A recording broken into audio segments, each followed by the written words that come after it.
Welcome back to Overtime. Some real estate markets have been seeing a Trump bump in prices since the presidential election earlier this month. Joining us now to discuss whether that can last is Brown Harris Stevens CEO Bess Freedman. Bess, it's great to have you on. Let's start right there, because we've had some real estate executives on in the past week or so who have said they've seen animal spirits ignite in the housing market post-election. Is that what you're seeing? I mean, I love that description. Nice to see you, by the way. I think, yes, we've seen a pickup, but a lot of that has more to do with the fact that there's less uncertainty now that the election is over. Typically, after an election, we usually see an increase because people know who the incoming president's going to be.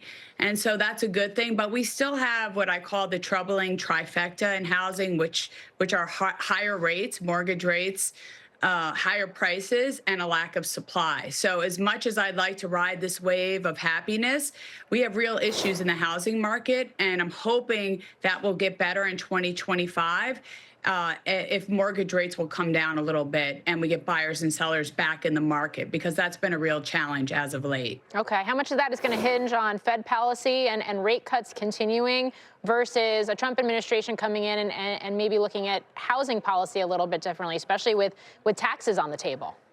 Look, obviously, whatever the Fed does is important, and that could help.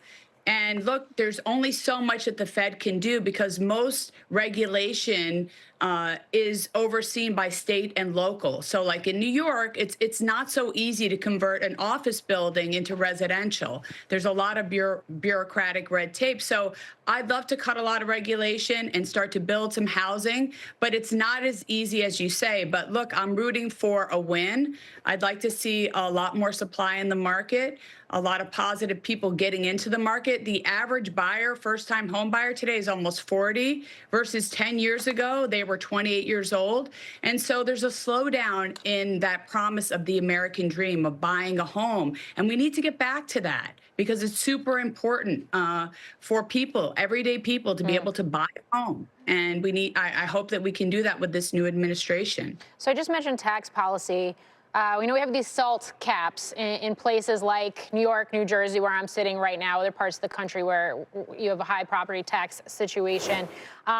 You have lawmakers. I'll just start by saying the House has a very slim majority, particularly in the first 90 days. And you have lawmakers, including Republican lawmakers like Congressman Lawler in New York, who is saying they want to see that cap removed. How likely is it that that happens? If it does happen, what does it do in some of those markets like New York to, I guess, increase the inventory, increase the activity?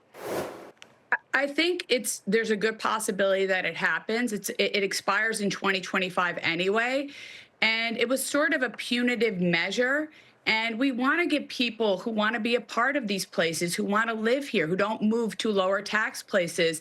So I think it's a good probability, and it will increase people coming here, buying here in New Jersey, New York, all those things. So you never know what will happen. You know, I always say history is the study of surprises, so I don't like to be too sure about anything. But I'm hopeful that it will. We need to have we need a sea change. We're seeing some changes to broker fees, both across the country, but then also in New York, you've got this FAIR Act that was just passed by the city council. You got congestion pricing kicking in New York City, too, in January. How meaningful are these to the activity we are seeing in places like New York, where we've had a rebound? Yeah, I mean, look, two things. The congestion pricing, I hope it doesn't penalize the everyday people who are coming from New Jersey who need to drive their trucks in and have their supplies. They can't take public transportation. We'll have to see how it impacts the city. I hope it raises money that we need. The jury's out on congestion pricing. But for the FAIR Act, you know, I think it was deeply irresponsible legislation.